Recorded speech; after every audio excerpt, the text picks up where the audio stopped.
किसान भाइयों, आज का यह वीडियो हमारे चैनल के इतिहास का सबसे महत्वपूर्ण, सबसे गहरा और शायद सबसे ज्यादा आंखें खोलने वाला वीडियो होने वाला है। आज हम खेती की किसी तकनीक, किसी मशीन या किसी खाद के बारे में बात नहीं करेंगे। आज हम बात करेंगे उस बीज के बारे में जो खेती की शुरुआत है और शायद खेती का अंत भी। जरा एक पल के लिए सोचिए, आज से 50 या 100 साल पहले हमारे बुजुर्ग खेती कैसे करते थे। उनके पास कोई लैब नहीं थी, कोई वैज्ञानिक नहीं थे, फिर भी उनके कोठले अनाज से भरे रहते थे। वे अपने खेत की सबसे अच्छी बालियों को चुनते थे, उन्हें सहेज कर रखते थे और अगले साल उसी बीज से दोबारा सोना उगाते थे। बीज पर किसान का अधिकार था, बीज किसान की संपत्ति थी। लेकिन आज आज स्थिति बदल चुकी है। आज जब आप बाजार जाते हैं तो आपको रंग बिरंगे पैकेट मिलते हैं, उन पर अंग्रेजी में कुछ नाम लिखे होते हैं और दुकानदार आपको कहता है कि यह जादुई बीज है, इसे ले जाओ, यह तुम्हारी किस्मत बदल देगा। हम बात कर रहे हैं जीएम सीड्स यानी जेनेटिकली मॉडिफाइड बीजों के बारे में। आपने बीटी कॉटन का नाम सुना होगा, आपने जीएम सरसों की चर्चा सुनी होगी। लेकिन क्या आप जानते हैं कि इन बीजों के अंदर असल में क्या है? क्या आप जानते हैं कि विज्ञान ने प्रकृति के साथ क्या छेड़छाड़ की है? और सबसे बड़ा सवाल, क्या यह छेड़छाड़ हमारे और आपकी आने वाली पीढ़ियों के लिए सुरक्षित है? या फिर हम अनजाने में अपनी ही मिट्टी और अपनी ही सेहत के साथ एक बहुत बड़ा जुआ खेल रहे हैं? अगले कुछ मिनट में हम आपको एक ऐसे सफर पर ले जाएंगे जहां विज्ञान भी है, राजनीति भी है और व्यापार भी है। हम बीटी कॉटन के इतिहास को खंगालेंगे, हम जीएम सरसों के विवाद को समझेंगे और हम उस काले सच से भी पर्दा उठाएंगे जो बड़ी बड़ी विदेशी कंपनियां आपसे छिपाना चाहती हैं। तो चलिए, खेती के सबसे बड़े रहस्य को सुलझाने की शुरुआत करते हैं। सबसे पहले, बहुत ही सरल और देसी भाषा में यह समझना जरूरी है कि आखिर यह जीएम यानी जेनेटिकली मॉडिफाइड बला है क्या। किसान भाइयों, इस सृष्टि में हर जीव, चाहे वह पौधा हो, जानवर हो या इंसान हो, उसके शरीर के अंदर एक बहुत ही सूक्ष्म नक्शा होता है। इसे विज्ञान की भाषा में डीएनए कहते हैं। यह डीएनए ही तय करता है कि नीम का पेड़ कड़वा होगा और आम का पेड़ मीठा होगा। यह डीएनए तय करता है कि मछली पानी में सांस लेगी और इंसान हवा में। कुदरत ने हर जीव के बीच एक दीवार बना रखी है। एक प्रजाति दूसरी प्रजाति से मिलन नहीं कर सकती। एक टमाटर का पौधा कभी मछली के साथ संबंध नहीं बना सकता। लेकिन पिछले कुछ दशकों में वैज्ञानिकों ने कुदरत की इस दीवार को तोड़ दिया है। जीएम तकनीक का मतलब है प्रयोगशाला के अंदर जबरदस्ती एक जीव के गुण को निकालकर दूसरे जीव में डाल देना। इसे एक उदाहरण से समझिए। मान लीजिए, वैज्ञानिकों ने देखा कि एक ठंडा देश है जहां बर्फ गिरती है। वहां एक मछली पाई जाती है जो बर्फ के पानी में भी जिंदा रहती है।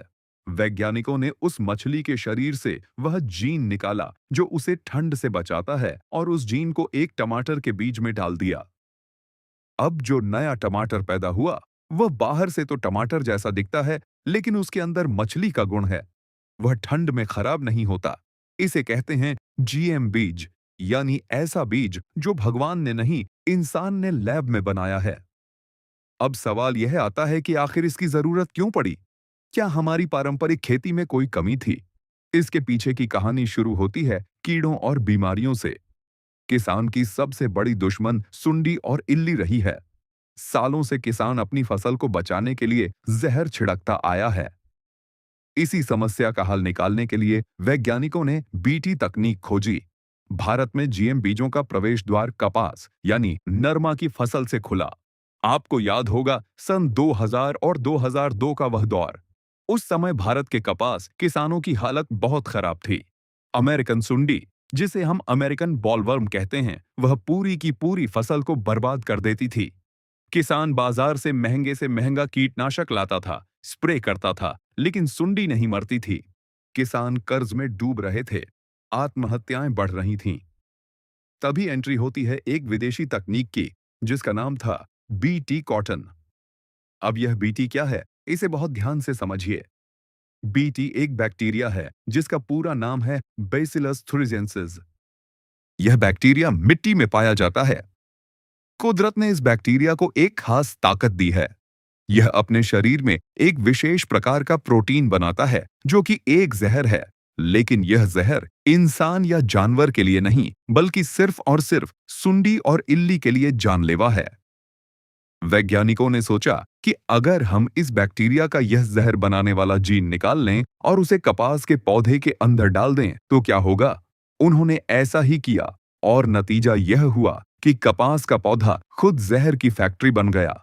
पहले हम ऊपर से जहर छिड़कते थे, अब जहर पौधे के हर पत्ते, हर फूल, हर टिंडे और हर रेशे में मौजूद था। जैसे ही खेत में सुंडी आती और कपास का एक छोटा सा पत्ता भी खाती तो वह जहर उसके पेट में चला जाता। सुंडी का पेट फट जाता और वह तड़प कर मर जाती। शुरुआत में यह किसी चमत्कार जैसा लगा। 2002 के बाद जब किसानों ने बीटी कॉटन लगाना शुरू किया तो पैदावार एकदम से बढ़ गई।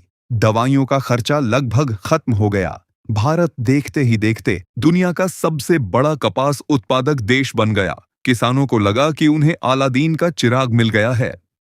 बीज कंपनियां मालामाल हो गईं और किसान भी खुश थे।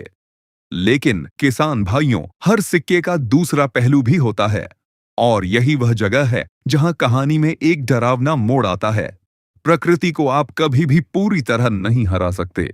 जीव विज्ञान का एक नियम है, अनुकूलन यानी ढल जाना। जब हम किसी कीड़े को मारने के लिए एक ही हथियार बार बार इस्तेमाल करते हैं तो वह कीड़ा उस हथियार के खिलाफ अपनी ढाल बना लेता है। बीटी कॉटन के साथ भी यही हुआ। शुरुआत के 5 से 10 साल तो बहुत अच्छे निकले, लेकिन फिर खबर आने लगी कि बीटी कॉटन पर भी सुंडी का हमला हो रहा है। अमेरिकन सुंडी तो गायब हो गई, लेकिन उसकी जगह एक नई और ज्यादा खतरनाक दुश्मन ने ले ली, गुलाबी सुंडी यानी पिंक बॉलवर्म। आज स्थिति यह है कि गुलाबी सुंडी बीटी के जहर को पचा जाती है। उसे उस जहर से कोई फर्क नहीं पड़ता। परिणाम क्या हुआ? आज किसान भाई बाजार से बीटी कॉटन का पैकेट खरीदते हैं जो सादा बीज से 5 गुना महंगा है। वह इसके लिए रॉयल्टी का पैसा देते हैं और फिर खेत में गुलाबी सुंडी को मारने के लिए उन्हें दोबारा महंगे कीटनाशक छिड़कने पड़ते हैं, यानी किसान की जेब पर दोहरी मार। महंगा बीज भी खरीदा और महंगी दवाई भी डाली। तो फिर इस जीएम तकनीक का असली फायदा किसे हुआ? उस किसान को जो आज भी कर्ज में है, या उस कंपनी को जिसने अपना पेटेंट करा रखा है और हर साल अरबों रुपए कमा रही है? यहां एक और बड़ी गलती हुई जिसके बारे में शायद बहुत कम किसान जानते हैं। जब बीटी कॉटन का पैकेट आता है तो आपने देखा होगा कि उसके साथ एक छोटा पैकेट और निकलता है जिसमें सादा बीज होता है। इसे रिफ्यूज सीड कहते हैं। वैज्ञानिकों ने कहा था कि आप अपने खेत के चारों तरफ इस सादे बीज को लगाएं ताकि कुछ सुंडियां जिंदा रहें और वे बीटी वाली सुंडियों के साथ मिलन करें, जिससे आने वाली नस्ल कमजोर रहे और वह सुपर कीड़ा न बने। लेकिन जानकारी के अभाव में या लालच में ज्यादातर किसानों ने वह सादा बीज लगाना बंद कर दिया। उन्होंने सोचा कि हम सादा बीज क्यों लगाएं, उससे तो पैदावार कम होगी, और यही हमारी सबसे बड़ी भूल साबित हुई। इसी कारण से कीड़ों ने इतनी जल्दी बीटी के खिलाफ ताकत हासिल कर ली। अब तक हमने बात की कपास की। कपास एक रेशे वाली फसल है, इसे हम खाते नहीं हैं, इसीलिए इसका विरोध थोड़ा कम हुआ। लेकिन अब जो खतरा हमारे सिर पर मंडरा रहा है वह है खाद्य फसलों में जीएम का आना। सरसों, बैंगन, मक्का, सोयाबीन। जरा सोचिए, जिस तकनीक में बैक्टीरिया का जीन डाला गया है, अगर वह जीन हमारे भोजन में आ जाए तो हमारे शरीर पर क्या असर होगा? यही वह सवाल है जिस पर पूरी दुनिया के वैज्ञानिक बंटे हुए हैं। एक पक्ष कहता है कि यह बिल्कुल सुरक्षित है, हमने कई टेस्ट किए हैं।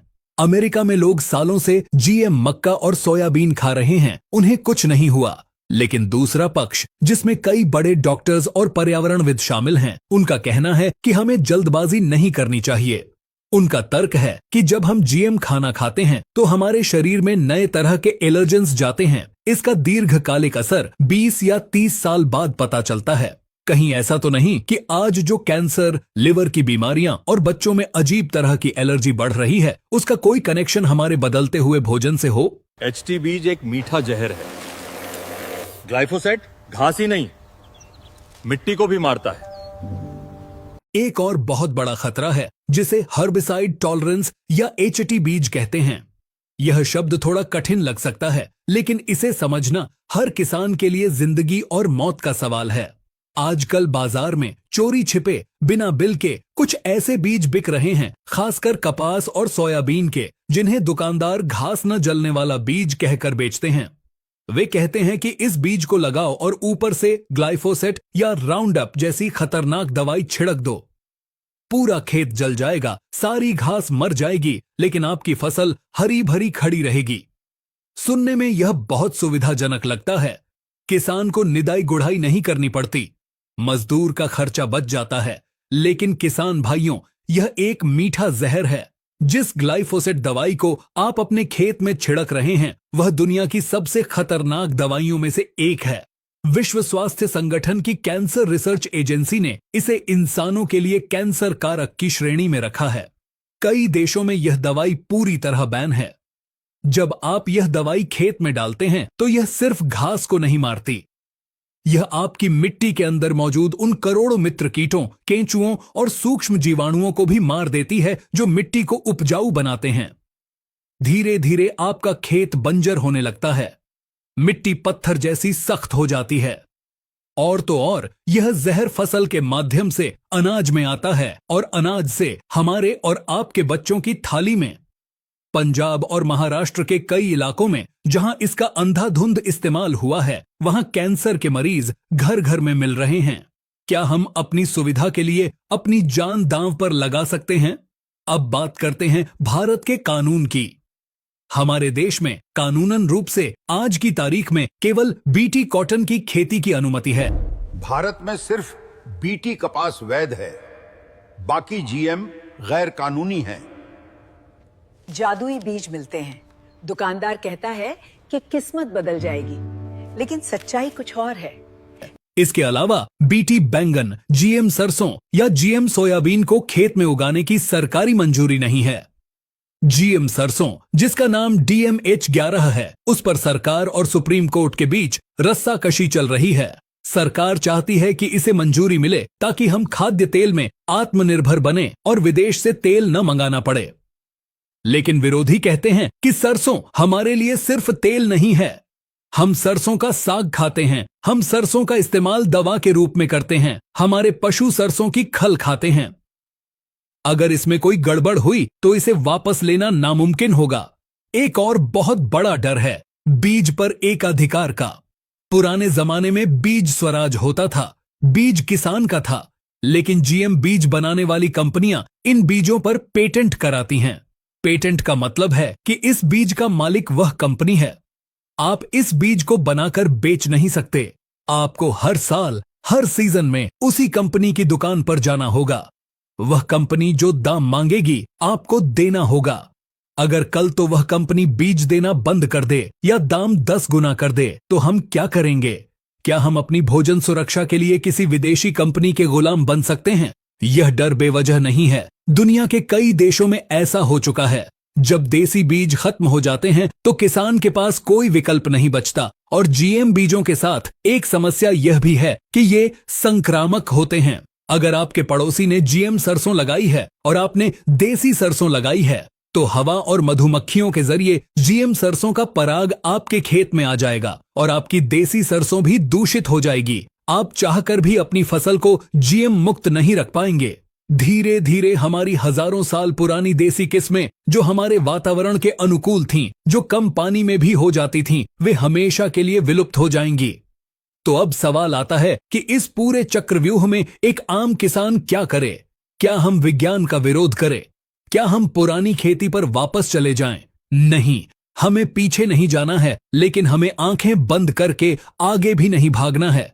टेक्निकल एग्रीकल्चर आपको 3 बहुत ही महत्वपूर्ण सलाह देना चाहता है। सबसे पहली बात, पहली सलाह चुनाव, मिट्टी जिंदा रखें, रसायन कम करें, जैविक बढ़ाएं। अपनी मिट्टी को जिंदा रखें। जीएम हो या हाइब्रिड, कोई भी बीज तभी पैदावार देगा जब आपकी मिट्टी में जान होगी। रसायनों और खरपतवार नाशक दवाओं का प्रयोग कम से कम करें। अपने खेत में गोबर की खाद, हरी खाद और जीवामृत का प्रयोग बढ़ाए। अगर मिट्टी में कार्बन होगा तो पौधे में रोगों से लड़ने की ताकत अपने आप आएगी। दूसरी बात, दूसरी सलाह बात लें, बीज बचाइए। जिसके पास बीज है वही राजा है। बीजों के मामले में आत्मनिर्भर बने। यह मुश्किल है लेकिन नामुमकिन नहीं। अपने खेत के एक छोटे से हिस्से में, चाहे वह आधा बीघा ही क्यों न हो, अपनी पुरानी देसी किस्मों की खेती जरूर करें। उन बीजों को बचा कर रखें। उनसे अपना बीज बैंक बनाएं। याद रखिए, आने वाले समय में जिसके पास अपना बीज होगा वही असली राजा होगा। हाइब्रिड और जीएम बीज आपको पैदावार दे सकते हैं, लेकिन वे आपको आजादी नहीं दे सकते। तीसरी और सबसे जरूरी बात, तीसरी सलाह जागरूक बनिए। बिना बिल बीज मत खरीदिए। जागरूकता। दुकानदार के कहने पर कोई भी ऐसा बीज न खरीदें जिसका कोई पक्का बिल न हो। चोरी छिपे बिकने वाले एचटी कॉटन या सोयाबीन के बीजों से दूर रहें। ये बीज थोड़े समय के लिए आपको फायदा दे सकते हैं, लेकिन ये आपकी मिट्टी को हमेशा के लिए बर्बाद कर सकते हैं। और गैर कानूनी बीज लगाने पर अगर फसल खराब होती है तो सरकार या कंपनी से आपको 1 रुपया भी मुआवजा नहीं मिलेगा। किसान भाइयों, जीएम तकनीक विज्ञान का एक बहुत बड़ा आविष्कार है। इसमें कोई शक नहीं कि इसमें संभावनाएं हैं। भविष्य में शायद ऐसे बीज आएं जो कम पानी में हो जाएं या जो खारे पानी में भी खेती कर सकें। लेकिन जब तक यह साबित नहीं हो जाता कि ये बीज हमारी सेहत और पर्यावरण के लिए 100% सुरक्षित हैं, तब तक हमें सावधानी बरतनी होगी। खेती सिर्फ मुनाफे का धंधा नहीं है, खेती एक जिम्मेदारी है। पूरे देश का पेट भरने की जिम्मेदारी। और यह जिम्मेदारी तभी पूरी होगी जब हमारा अन्न शुद्ध होगा, हमारी मिट्टी पवित्र होगी और हमारा किसान स्वतंत्र होगा। यह चर्चा बहुत लंबी हो सकती है, लेकिन आज के लिए इतना ही। हमने कोशिश की है कि आपको जीएम बीजों के हर पहलू, चाहे वह अच्छा हो या बुरा, उससे रूबरू कराएं। यह फैसला अब आपके हाथ में है। आप अपने खेत के वैज्ञानिक खुद हैं। अपनी बुद्धि और विवेक से काम लें। किसी की देखा देखी ना करें। अगर आपको यह जानकारी, यह गहराई और यह सच पसंद आया हो तो इस वीडियो को अपने तक सीमित न रखें। इसे अपने हर उस किसान भाई तक पहुंचाएं जो खेती करता है। व्हाट्सएप ग्रुप्स में शेयर करें, फेसबुक पर शेयर करें, क्योंकि एक जागरूक किसान ही एक समृद्ध भारत की नींव रख सकता है। किसान भाइयों, आपके लिए एक सही, सटीक और वैज्ञानिक वीडियो लाने के लिए हमारी पूरी टीम दिन रात मेहनत करती है। हम कई दिनों तक रिसर्च करते हैं ताकि आप तक सिर्फ वही जानकारी पहुंचे जो सच हो और आपके काम की हो। तो अगर आपको हमारी यह मेहनत और यह जानकारी थोड़ी सी भी पसंद आई हो तो इस वीडियो को एक लाइक जरूर करें। आपका एक लाइक हमें और बेहतर काम करने का बहुत बड़ा हौसला देता है। दोस्तों, अगर आपको ये वीडियो पसंद आई तो प्लीज लाइक करें, चैनल को सब्सक्राइब करें और बेल आइकॉन को जरूर दबाएं ताकि आप कोई भी अपडेट मिस ना करें।